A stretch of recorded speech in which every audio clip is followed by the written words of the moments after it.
Le dernier quart d'heure de Smart Bourse chaque soir, c'est le quart d'heure thématique. Le thème nous amène à évoquer ce soir la classe d'actifs ou même peut-être l'univers d'investissement des actifs privés pour dresser un état des lieux de rentrée et mesurer un peu les enjeux devant nous pour cet univers d'investissement. J'ose même plus l'appeler classe d'actifs parce que c'est un univers d'investissement qui s'est tellement agrandi et qui est devenu beaucoup plus accessible, bien sûr, pour les investisseurs particuliers, notamment ces dernières années. On en parle avec Alexandra Solnik, qui est directeur des relations investisseurs Private Assets, actifs privés chez BNP Paribas Asset Management. Alexandra, bonsoir. Bonsoir. Merci beaucoup d'être là. En tant que gestionnaire d'actifs de la taille de BNP Paribas Asset Management, vous êtes, j'imagine, présent sur toutes les classes d'actifs dites privées ou alternatives. C'est comme ça qu'on les classifie aujourd'hui. Alexandra, qu'est-ce que vous pouvez nous dire de cet univers? De quoi est-ce qu'on parle concrètement? Et surtout, moi, ce qui m'intéresse pour en discuter de plus en plus souvent ces dernières années, c'est que je trouve qu'au sein de cet univers des actifs privés, il y en a pour tous les profils d'investisseurs aujourd'hui. Oui, alors effectivement, un petit rappel. Je vais commencer par ce que ça n'est pas. Et après, je vous dirai ce que c'est. Très bien. Donc, les actifs privés, par définition, c'est un ensemble de classes d'actifs qui ne sont pas cotés en bourse, donc pas disponibles sur un marché régulé, réglementé. Pour autant, comme vous le mentionnez, on est sur un marché qui se structure, qui se développe. Pour vous donner quelques idées en termes de chiffres, au niveau mondial, alors on estime, ce sont des estimations, on sera autour de 15 000 milliards, donc on est quand même encore sur un faible pourcentage par rapport à l'univers coté. Ouais. Pour autant, donc dans les grandes familles, alors la famille, on va dire la plus connue, qui est majoritaire aujourd'hui dans cet univers d'investissement, on a le monde du private equity, donc des entreprises, donc qui vient en complément de ce qu'on peut voir dans l'univers coté.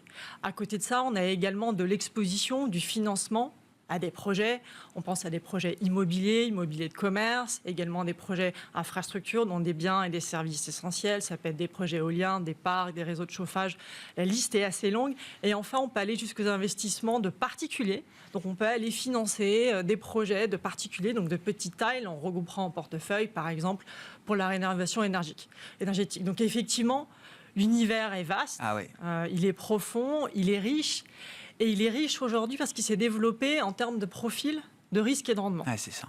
J'en parlais tout à l'heure, on parlait de l'univers du private equity, donc l'investissement en capital, on dit souvent capital risque corporate, donc on va aller intervenir en fonction des différents besoins des entreprises, soit très tôt, donc tout ce qui est tech, start-up, scale-up, à des projets un peu plus matures, mais pour autant, on peut également investir en s'exposant d'un point de vue du financement. Donc là, on aura des sécurités supplémentaires, on aura effectivement potentiellement moins de risques, mais également moins de rendement, mais on peut s'exposer à cet univers tout aussi large. On pense au financement, évidemment, à la dette d'entreprise, souvent de plus petite taille par rapport au marché coté. C'est ce qu'on appelle la dette privée, c'est ça, dans la classification du non-coté. Donc dans le jargon, effectivement, dette privée, mais on peut aussi regrouper dans la dette privée des actifs immobiliers et des actifs infrastructures. Donc en fait, le panel de rendement est très large également en thématique. Puisqu'on est ici vraiment, les actifs privés permettent pour nous, sont au cœur du financement en fait, de la transition énergétique, du développement durable, et vont apporter des solutions, je parlais tech, je parlais infrastructure, pour justement aller financer l'économie verte de demain. Il y en a, je le dis un peu très bien, mais il y en a pour tout le monde aujourd'hui dans cet univers d'investissement. Quand je dis tout le monde, c'est chaque profil de risque peut trouver de l'intérêt dans cet univers, cet ensemble de classes d'actifs, j'aime bien comme on vous l'avait dit, Alexandra, des actifs alternatifs ou des actifs privés. Qu'est-ce qu'on se peut dire spécifiquement du marché européen à l'heure où on se parle, en cette rentrée 2024 ?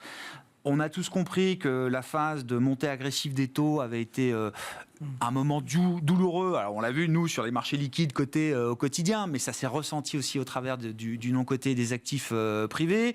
Est-ce qu'on commence à émerger un peu de cette phase ? Qu'en est-il justement de la dynamique des levées de fonds ? Et quelles sont les stratégies qui sont les plus recherchées aujourd'hui par vos clients investisseurs, par exemple, Alexandra ? Donc tout à fait, pour vous donner un panorama sur l'univers européen, qui est l'univers dans lequel on agit en tant qu'expert pour nos investisseurs. Donc, en Europe, si on regarde les levées de fonds 2023-2024, au total, en actifs sous gestion, on est à 3 000, peu ou prou, 3 000-5 milliards d'actifs sous gestion. D'accord. Donc, là-dedans, on a une croissance, je pense, depuis 10 ans. Pour vous donner un ordre d'idée, on était à un tiers de ça il y a une dizaine d'années. Donc, il y a une réelle accélération depuis 2019. Si vous faites les calculs, on est sur du double digit, plus de 10% de croissance tous les ans. D'accord. Pour autant, sur les levées de fonds, 2023, il y a une petite rupture de dynamique où il y a eu un ralentissement des levées de fonds. Les levées de fonds sont toujours positives, on observe toujours une croissance des actifs sous gestion, mais un petit ralentissement, comme une hésitation en 2023. On voit cette tendance, si on regarde les chiffres, se prolonger en 2024. 2023, on était à plus de 350 milliards de levée en Europe. Et si on regarde la tendance, je regardais les chiffres hier, alors ça dépend des sources, mais on est à un peu plus de 220 milliards. Estimé, encore D'accord. avec toutes les réserves, parce qu'on est sur de l'actif privé par construction, Bien sûr. des données disponibles publiquement, mais on a cette tendance, on est sur le même cru, on va dire, que 2023, mais un certain ralentissement des levées lié à plusieurs phénomènes. Je pense que le premier, effectivement, on était quand même sur une explosion, donc on a plutôt un stade de maturité du marché, et également devant, on va dire, l'incertitude macroéconomique, la volatilité des marchés au sens large. Les poches, les allocations des investisseurs peuvent se ralentir. En tout cas, les levées de fonds sont 2 fois plus longues. Une levée de fonds, donc en général, c'est fermé, qui, il y a quelques années, prenait peut-être 1 an et demi. Maintenant, on est plutôt sur du 1 an et demi, 2 ans. Ensuite, on a des tendances fortes qui s'installent. Si on revient sur les classes d'actifs ou les secteurs dont on a parlé tout à l'heure, on a toujours le secteur du private equity qui reste majoritaire, mais qui va plutôt baisser en faveur de d'autres secteurs. En proportion ? En proportion, exactement. Donc il est plutôt à 60%. Aujourd'hui, il va être chatouillé en dessous des 50%. Donc du total que je vous ai mentionné tout à l'heure, au profit de 3 gros secteurs. Alors le premier, vous l'avez cité, la dette privée. Effectivement, en 2022-2023, on a eu une explosion des investissements en dette privée, puisqu'en fait, si on fait la somme des taux pour certains, des taux variables et de la prime d'illiquidité qu'on va aller chercher dans ce marché, on pouvait aller flirter finalement avec des rendements de capital risque ou de private equity. Alors évidemment, sur les rendements les plus faibles, on pouvait aller flirter avec parfois des double-digit returns. Donc ça, les investisseurs l'ont reconnu. En 2023, on est passé de quasiment en allocation de 10 à 18% des levées. 2024 a l'air plus hésitant, vous le mentionnez, avec l'hésitation sur le sens des taux. On va avoir plutôt un tassement de cette classe d'actifs, mais pour autant, elle représente toujours aujourd'hui du total un bon 10% des allocations. Le deuxième est le marché des infrastructures. Je le rappelle, ici, on est sur des biens et des services essentiels. Donc, on pense assez naturellement énergie, transport. Mais ce secteur-là, aujourd'hui, va répondre et va exploser en termes de besoins de financement de la transition écologique que je mentionnais précédemment. Et il y a des nouveaux secteurs qui émergent et des besoins de financement qui paraissent évidents. Évidemment, assez naturellement, on pense à tout ce qui est énergie, toutes les nouvelles solutions, que ce soit autour de l'hydrogène. On pense à tout ce qui est évidemment tout ce qui est chauffage urbain, énergie plus verte, mais pas que. On a des nouveaux secteurs qui sont aujourd'hui acceptés comme reconnus essentiels. On va penser à la digitalisation, donc des tours télécoms. On va penser à tout ce qui est fibre optique et également tout ce qui est centre de données vertes, puisqu'ils peuvent aussi fournir une utilisation optimale de l'énergie. Donc ce secteur-là, qui historiquement, on va dire, avant 2019, représentait peut-être un quart des actifs réels, si on prend immobilier, qui est un secteur plus infra.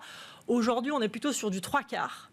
Et là, si j'ai regardé les derniers chiffres, on est vraiment sur 3/4 infra, 1/4 immobilier des actifs réels. Donc on a une vraie tendance de fond qui s'installe dans tous les portefeuilles de nos institutionnels. Il y a un nouveau leadership qui se met en place du point de vue de la dynamique de ces marchés avec ces segments que vous citez aujourd'hui. Tout à fait, qui nous paraît essentiel pour accompagner justement la transformation, les méga tendances, pour citer un mot assez que l'on voit aujourd'hui. Et le petit dernier qui est nouveau, alors qui n'est pas nouveau historiquement, mais qui apparaît un peu dans tous les articles et qu'on voit apparaître dans le portefeuille de nos investisseurs, c'est le capital naturel.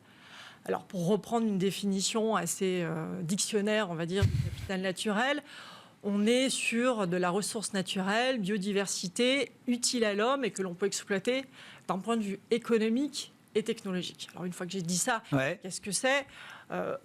On prend le secteur sur lequel on a le plus de données historiques, le secteur de l'agriculture, par exemple, ou le secteur d'investissement en forêt. Et nous, on est persuadés qu'on peut aller justement investir de manière durable dans ces biens, tout en profitant de rendements attractifs sur le long terme. Donc, encore une fois, pour citer quelques chiffres, on a quasiment un doublement de l'exposition en pourcentage dans le portefeuille des investisseurs. On est passé de quasiment 7 à 14% du périmètre total. Dans un portefeuille global d'investisseurs aujourd'hui... Si on prend tout le private assets... C'est ça, tout actif privé. La proportion a doublé.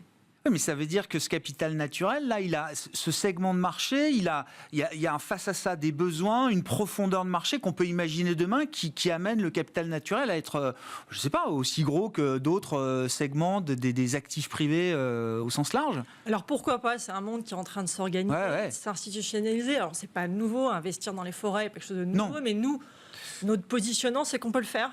D'une manière durable. Et les investisseurs, vraiment, ça répond à plusieurs objectifs pour eux. Le premier, ça va être un objectif vraiment de respect de la biodiversité, de l'écosystème. Parce que nous, on a vraiment une volonté chez BNP Paribas Asset Management d'avoir une gestion durable des forêts, donc de préserver, de ne pas être complètement en défrichage, de préserver, de laisser justement les animaux circuler librement à certains endroits, de respecter la biodiversité. D'autre part, de permettre de réduire l'empreinte carbone de ces investisseurs, puisqu'on est sur la forêt, qui par construction est négatif. Et plutôt c'est ça, oui. Exactement. Et en plus de ça, bénéficier de l'appréciation en fait, de cette ressource rare, qui est vraiment reconnue comme rare, est essentiel. En plus de ça, cerise sur le gâteau, on peut aller toucher des rendements récurrents, pas nécessairement attendre l'appréciation des dits biens, puisqu'on va là, en l'occurrence, si on parle de la forêt, aller investir dans du bois, une matière qui derrière va être utilisée, par exemple, pour construire des habitats, et donc continuer justement à remplacer et à réduire l'empreinte carbone et à atteindre nos objectifs justement de réduction carbone.